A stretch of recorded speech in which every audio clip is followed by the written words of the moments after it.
চট্টগ্রাম ১২ সংসদীয় আসনের বাংলাদেশ জামাত ইসলামী মনোনীত প্রার্থী ডাক্তার মোহাম্মদ ফরিদুল আলমের উদ্যোগে পটিয়ার কোলাগাঁও ইউনিয়নের লাখেরা বহুমুখী উচ্চ বিদ্যালয়ে মাঠে ফ্রি চিকিৎসা ক্যাম্প অনুষ্ঠিত হয়।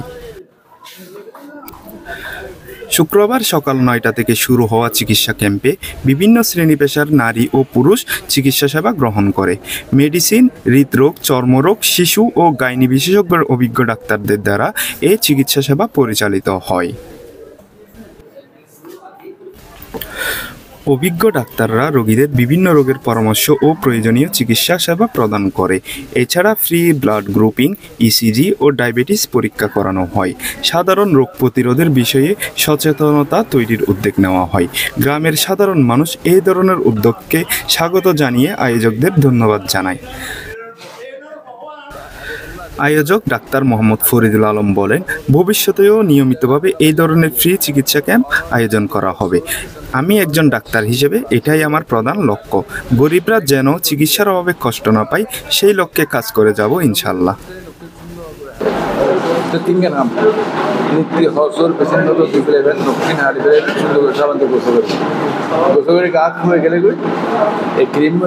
আস্তে আস্তে মাথা মুখ গলায় বাদ দিয়ে পুরো শরীরে আসলে ওরা একটা ভালো উদ্যোগ নিয়েছে। আমাদের এই এলাকার মধ্যে আসলে দরিদ্রের সংখ্যা বেশি। ওদের এই উদ্যোগে আমাদের গ্রামের মানুষের অনেক সুবিধা হচ্ছে। তাদেরকে ধন্যবাদ জানাবো তারাই এই উদ্যোগটা নেওয়ার জন্য। এটা তো নিঃসন্দেহে একটু ভালো উদ্যোগ। এটা তো অনেকের দ্বারা এই এত একজন ভালো ডাক্তার দ্বারা 800, 900, 1000 টাকা, 1200 টাকা ডাক্তার, সাথে ডায়াবেটিস পরীক্ষা করাইলাম, ইসিজি করাই দিল। এটা তো অনেক মহান একটা উদ্যোগ। এটা তো অনেক কি বলবো, এটা প্রশংসা শেষ করা যাবে না। এটা প্রশংসা শেষ করা যাবে না। নিঃসন্দেহে এটা একটা অনেক ভালো একটা কাজ হয়েছে। এই উদ্যোগটাকে সাধুবাদ জানাইতে হবে, ধন্যবাদও জানাইতে হবে ওনাদেরকে, কর্তৃপক্ষকে, জামাত ইসলামী পটিয়া শাখাকে এবং কোলাগাঁও মোহাম্মদনগর বা কোলাগাঁও ইউনিয়নকে এটার জন্য একটা ধন্যবাদ দেওয়া দরকার। আমার ভালো লাগতেছে, এই উদ্যোগটা খুব ভালো লাগতেছে। এই যেটা যদি এখানে আরও ভালোভাবে যদি চিকিৎসা দিতে পারে আরও ভালো হবে, আমার দেশের জন্য ভালো হবে। এখানে অনেক আছে চিকিৎসার জন্য করাতে পারতেছে না, টাকা পয়সার জন্য। এটা যে উদ্যোগটা খুব ভালো, এই উদ্যোগটা যদি চলে এটা আরও খুব ইয়ে হবে। এখানে ঢাকার অঞ্চলে অনেক 4 নম্বরের ভিতরে অনেক একটা ভালো ইয়ে হবে। পটিয়া জামাত ইসলামের প্রার্থী ডাক্তার ফরিদুল আলম এর উদ্যোগে আজকে যে কোলাগাঁও লাখারা স্কুলে ফ্রি চিকিৎসার ব্যবস্থা করা হয়েছে, আসলে এটা অত্র এলাকার জন্য, অবহেলিত এলাকার জন্য খুবই কল্যাণকর একটা দিক। এই যে প্রান্তিক জনগোষ্ঠী যারা টাকার অভাবে ডাক্তার দেখাতে পারে না, ওষুধ কিনে খেতে পারে না, এইটা আমি খুব ফিল করি। যেহেতু আমি একটা শহর থেকে আরবান এরিয়াতে ডাক্তারি করি, তখন আমার মাথায় আসে যে এই জনগোষ্ঠীকে, যেহেতু পটিয়া সংসদীয় আসন ভারতে আমি ইলেকশন করতেছি, আমি একটা স্টেপ নিলে হয়তো কিছু মানুষের কল্যাণ করতে পারবো। এটা কিন্তু এই ফ্রি ক্যাম্প গুলো করার জন্য যে আয়োজন, যে ডাক্তারকে কনভিন্স করে সকাল 8টায় আনা শুক্রবারে, এটা ভেরি টাফ ব্যাপার। শুক্রবারে ডাক্তাররা খুব রিল্যাক্টেন্ট থাকে। হ্যাঁ, সেখানে তাদেরকে ঘুম থেকে তুলে এনে ফ্রি ক্যাম্পে বসাই দেওয়া, এটা আমি ডাক্তার বলেই সম্ভব হয়েছে। আর আল্লাহর রহমতে আপনারা তো, আমি একটা পজিশন আছে, এই জন্য আমি বলছি বলে না করতে পারছি না।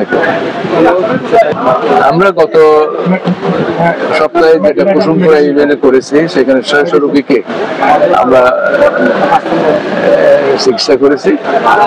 সেখানে দেখছি যে স্কিনের রোগী বেশি, গাইনি রোগী কম। তখন আমার 3টা গাইনি ডাক্তার এখানে আনছিল, আজকে আনছে একজন। এবার ডিমান্ড অনুযায়ী আজকে আসছে স্কিনের ডাক্তার আছে একজন, মেডিসিনের ডাক্তার 2 জন, তারপরে গাইনির একজন, হৃদরোগ বিশেষজ্ঞ হাড়ের জন্য একজন, চর্মরোগের জন্য এগুলো ডিমান্ড যে আজকে যেমন দেখছি এখানে ডিমান্ড কোনটা বেশি, এগুলোর জন্য পরবর্তী ডিসিশন নেবো আমরা। কারণ যারা নির্বাচন করে তারা গণমানুষের কাছে যেতে চায়। আমি ডাক্তার বলে এই শুরু হয়েছে, কোনো ডাক্তার ছাড়া কোনো মানুষ 17টা ইউনিয়নে 17টা হেলথ ক্যাম্প করে দেখা পারবে কিনা, হাজার পয়সা থাকলেও পারবে না। বাংলাদেশ জামাত ইসলামী আজকে যে একটা উদ্যোগ নিয়েছে, আমাদের ডাক্তার ফরিদ ভাই গরিব দুঃখী মানুষের ঘরে ঘরে মৌলিক চাহিদা পৌঁছে দেওয়ার জন্য চিকিৎসাকে এই উদ্যোগ নিয়েছে, তার জন্য আল্লাহ সুবহানাহু ওয়া তাআলার দরবারে শুকরিয়া জ্ঞাপন করছি এবং ওনার দীর্ঘায়ু কামনা করছি। এবং ভবিষ্যতে আরও এভাবে যদি দেশের সকল সুধীজন এবং মহৎ ব্যক্তিগণ এগিয়ে আসেন, আমাদের এলাকা তথা সমগ্র দেশবাসী এভাবে উপকৃত হবে। বাংলাদেশ জামাত ইসলামের পক্ষ থেকে যেহেতু মনোনীত প্রার্থী ডাক্তার মোহাম্মদ ফরিদ আলম ভাই পটিয়া আসনে উনি জামাত ইসলামের মনোনীত প্রার্থী হিসেবে প্রতিদ্বন্দ্বিতা করবেন, এবং আমরা এই যে উনি যেহেতু ডাক্তার, উনি শেভরন ক্লিনিকের চেয়ারম্যান, উনি এমপি প্রার্থীতে বিজয়ী হলেও ইনশাল্লাহ এই চিকিৎসা সেবা চালু থাকবে। এবং উনি যদি আল্লাহ না করেন, যদি উনি বিজয়ী হয়ে আসতে না পারেন, তবুও জামাত ইসলামের পক্ষ থেকে আমাদের এই পটিয়া উপজেলা ব্যাপী এই চিকিৎসা সেবা ইনশাল্লাহ সার্বিকভাবে আমরা দিয়ে যাব ইনশাল্লাহ। আর আমরা পটিয়াবাসীর সর্বসাধারণ ধর্ম বর্ণ নির্বিশেষে সকল মানুষের সহযোগিতা কামনা করছি। ডাক্তার ফরিদ আলম ভাইয়ের সমর্থনে সকলের সমর্থন কামনা করছি। আসসালাম।